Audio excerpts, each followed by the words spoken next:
You're listening to Oh My Health, There Is Hope podcast.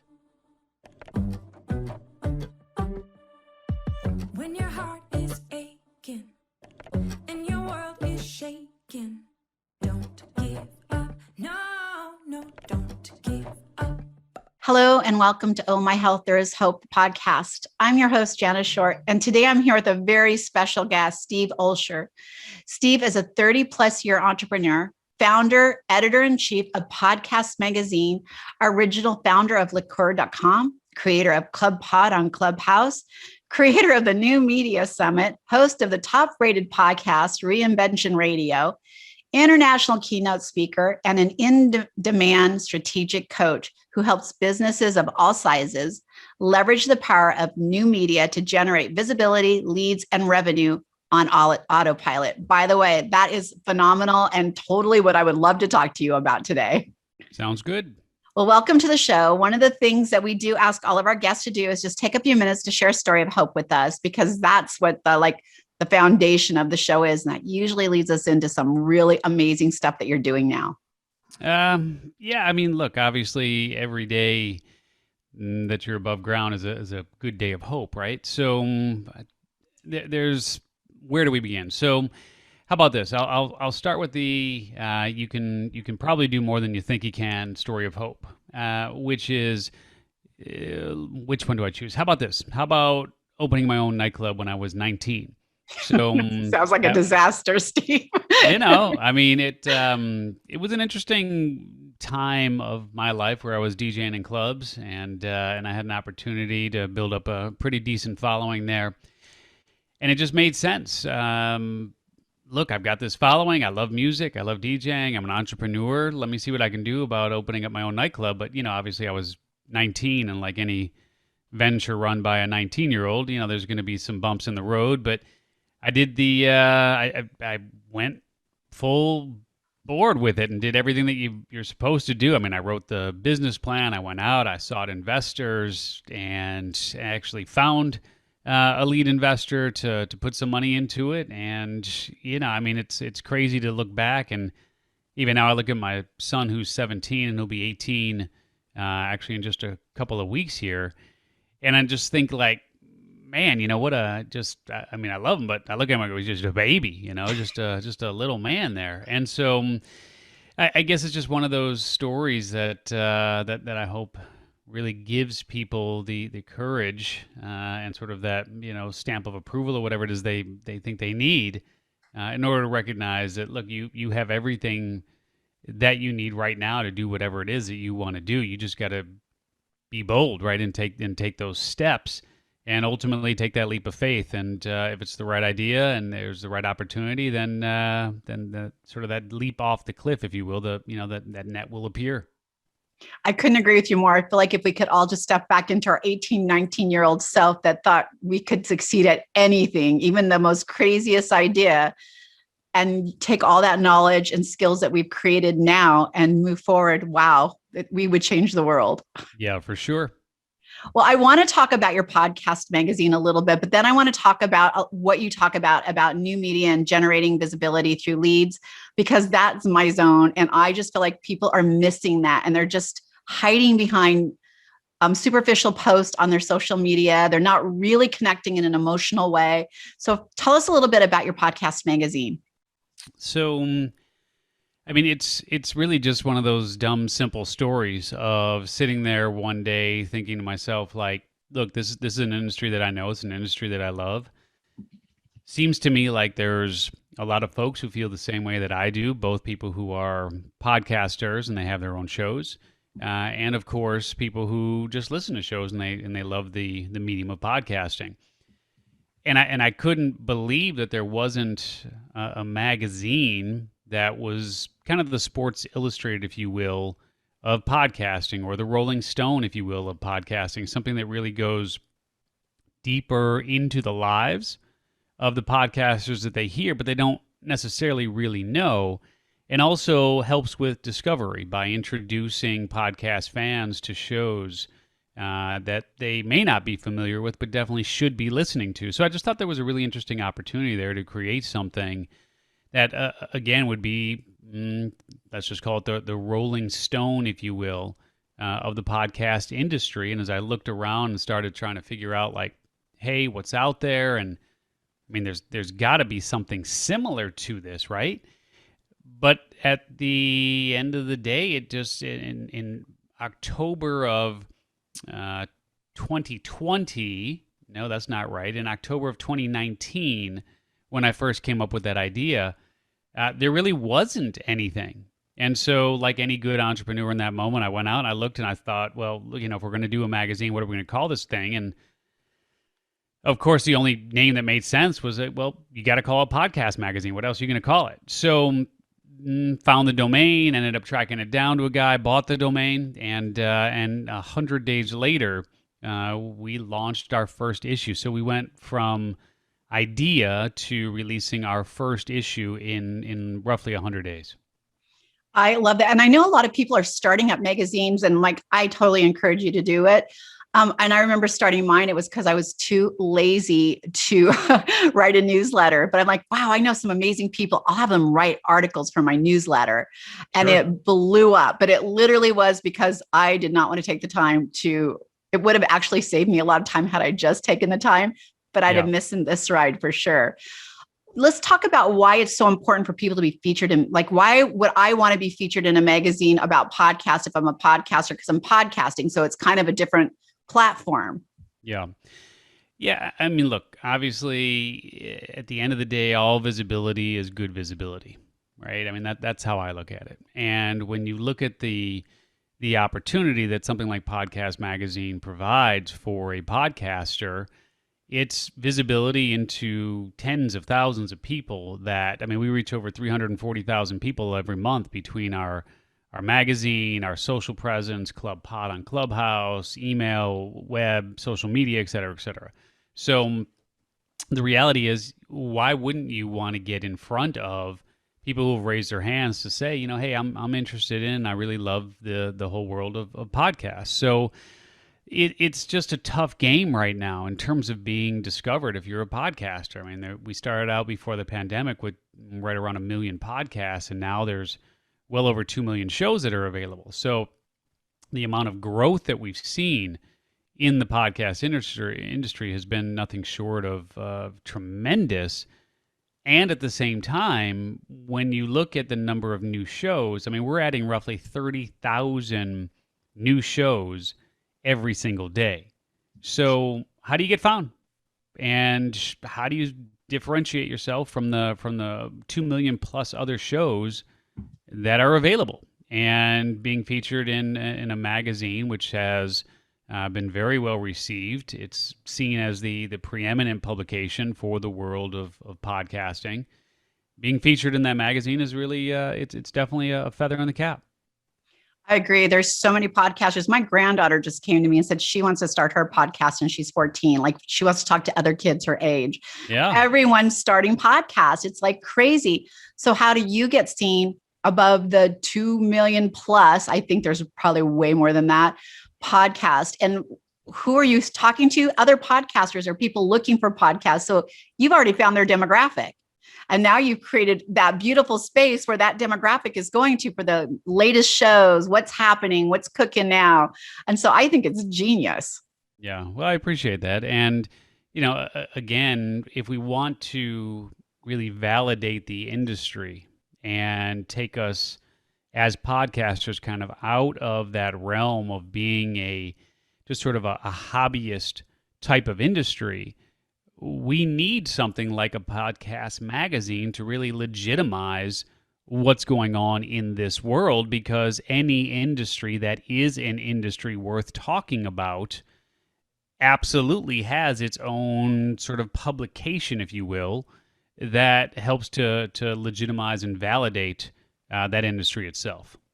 100%. I know that from personal experience. So 100%.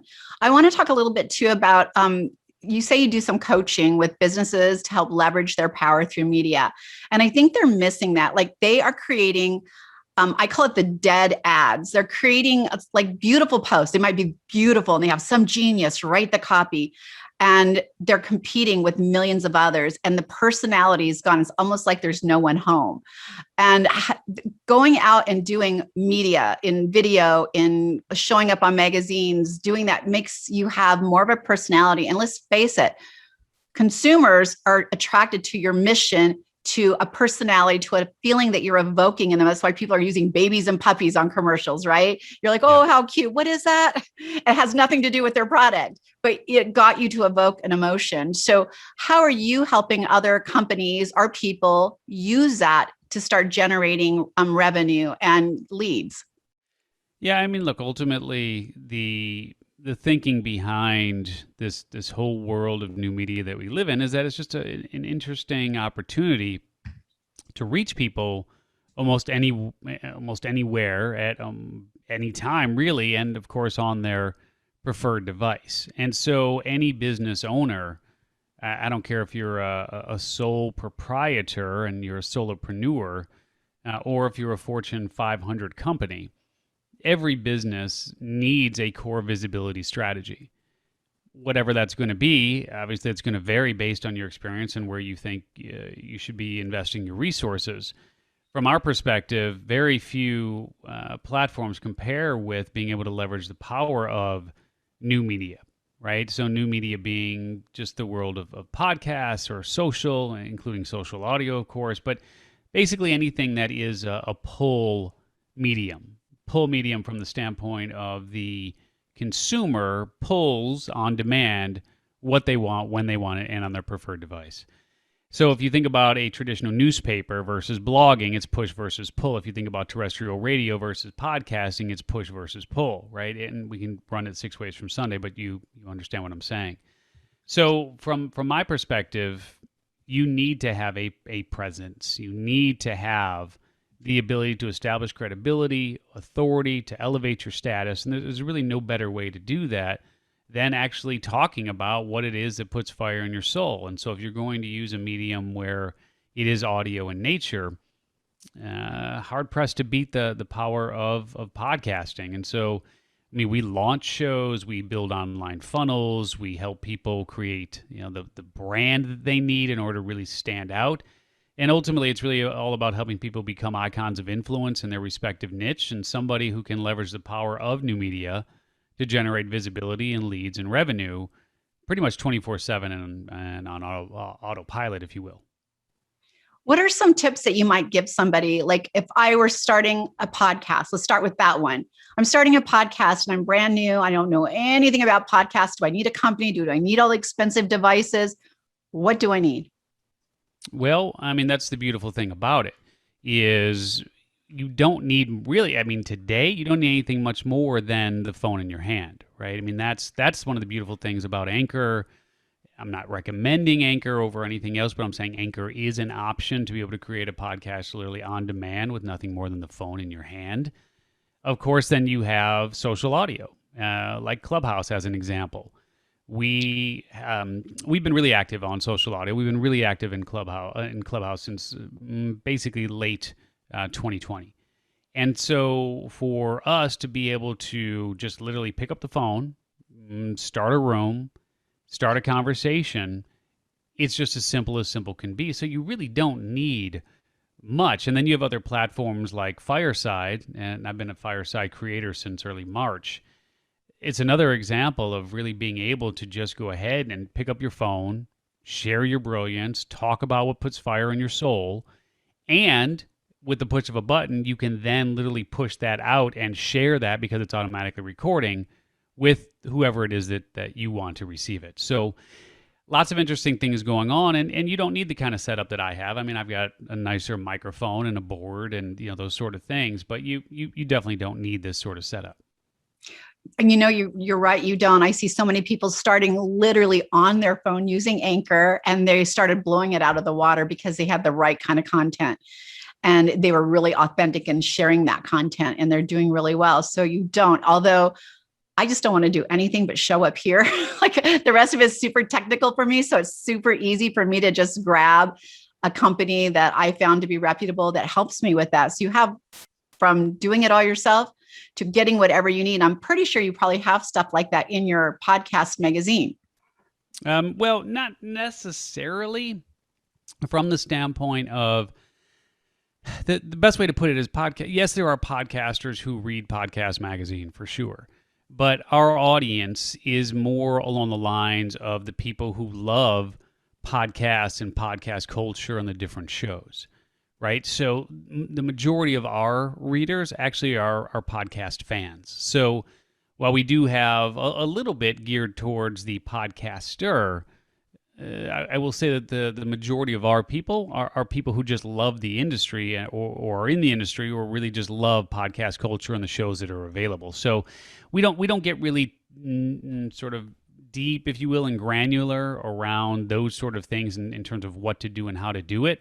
That's where our coaching and our launch your podcast program and those sort of things, all that fun stuff comes in. I love it. What were some tips that you would give somebody who wants to start a magazine? I literally have had 12 people in the last month come and want to start a magazine. Oh, really? And so Yes. they're coming to you for you to help them launch a Yes. magazine? Oh, I didn't even know. Yes. What's the name of your magazine? Best Holistic Life. Oh, that's right. Never mind. I did see that. Yeah. Yes, I did see that.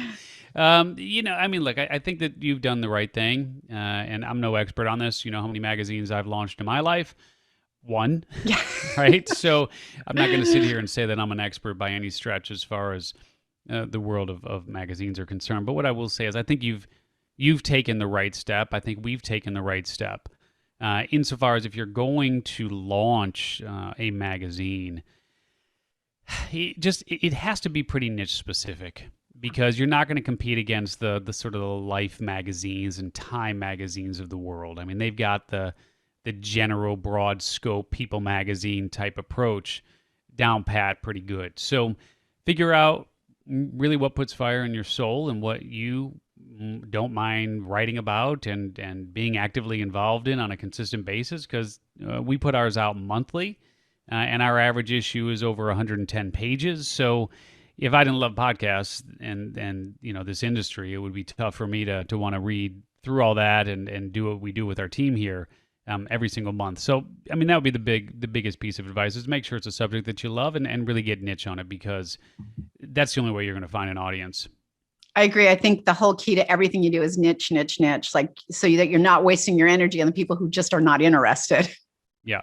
Yeah, exactly. I want to talk about you have a top rated podcast and you do Reinvention Radio. I want to know what those are about. Well, Reinvention Radio is a show I've been doing since 2009. And I will say that it's a show that I probably wouldn't launch today because it is very broad in nature. And for me, it's been fun. It's been a great ride. And I love being able to sit down with people. I mean, we've sat down with just countless people over the years. I think we've done over 1,000 episodes already. And so I do love the show, don't get me wrong, but at the same token, now that I'm looking at things and moving forward, we're going to go more niche in terms of the shows that we have. And we actually sold Beyond Eight Figures, which was a show that we launched in 2018. So we sold that in November of 2020.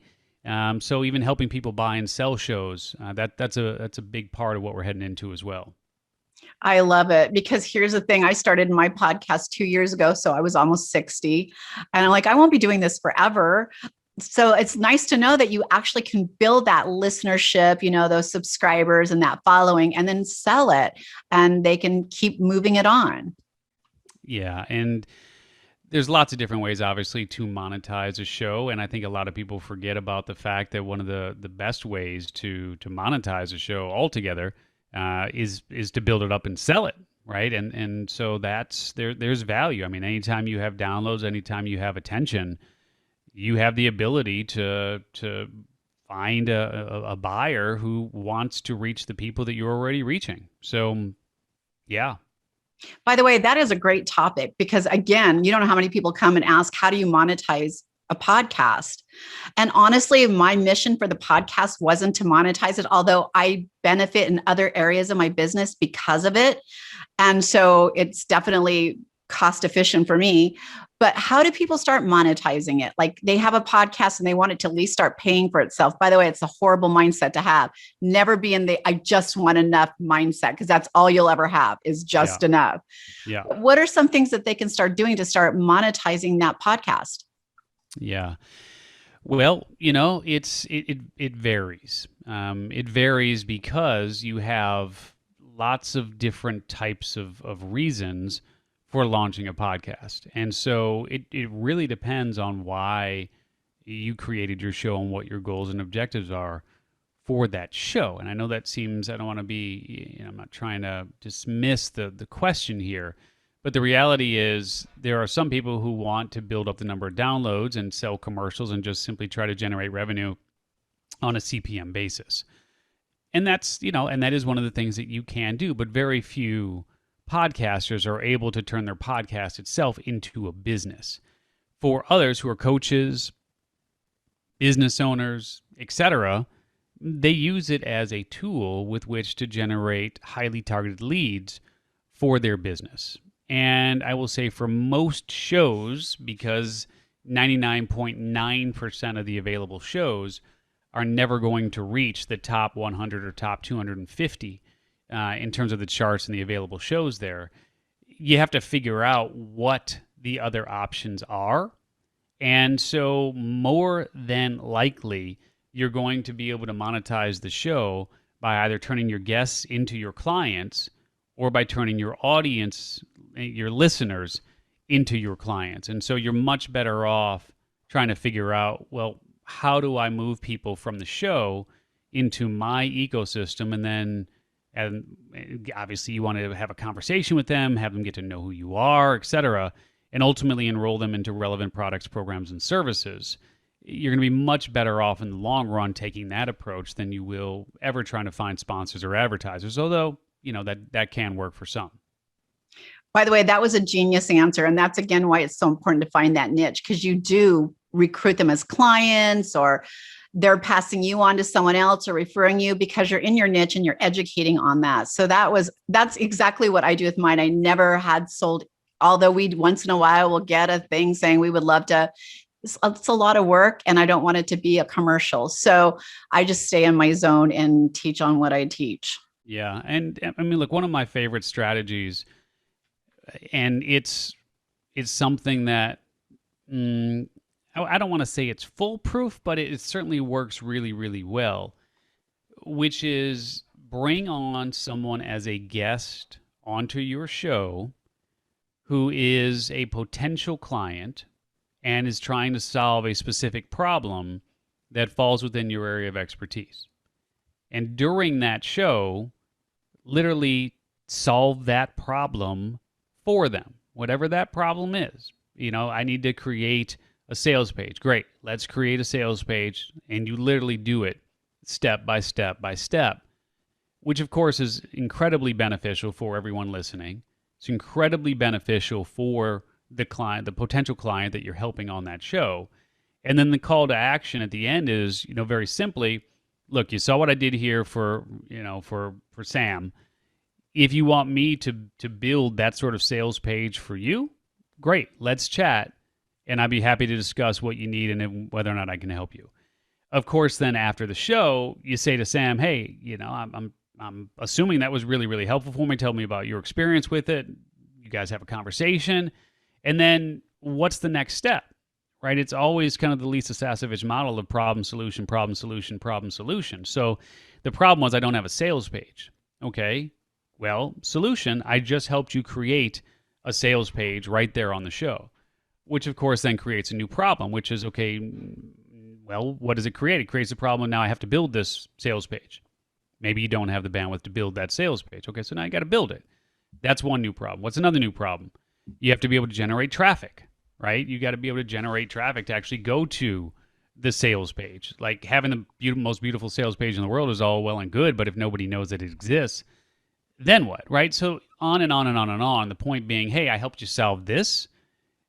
What else can I help you solve? What are you going to do to drive traffic to that website? What are you going to do? Do you know your relevant offerings? Like just a million different things you can do. But solving a real problem on the show opens up a meaningful conversation with the guest that you just had on about becoming a client, and it opens the door for the people who are listening to want to come in and have you solve a problem for them too. I love that. That was very well put. So thank you. I know when I first started, I got a lot of ratings and a lot of reviews right away because I asked. If somebody wanted to be on my show, I would ask them, did you listen to a show? Would you please listen to an episode? Please leave us a rating and review, and then grab my link.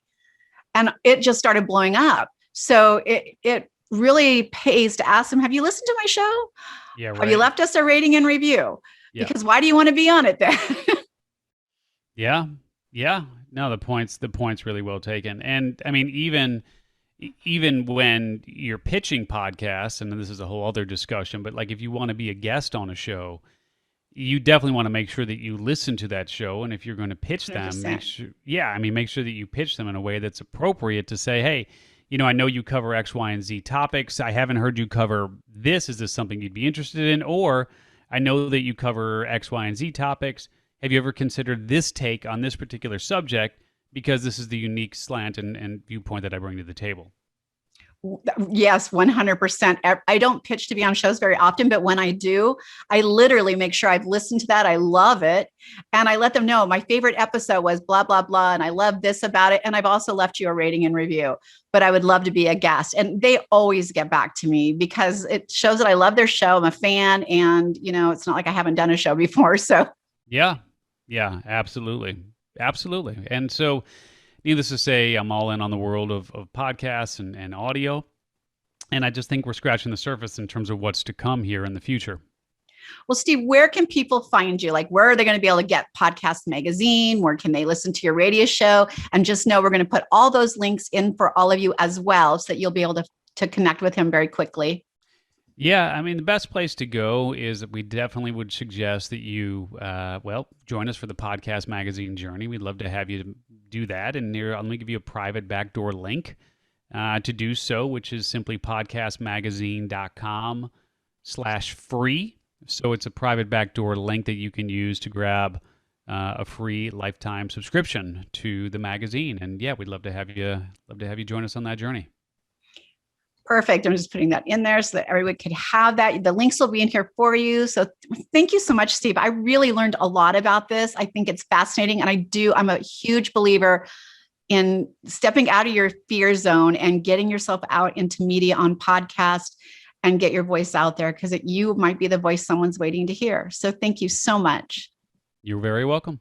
Thanks for listening to the Oh My Health, There Is Hope podcast.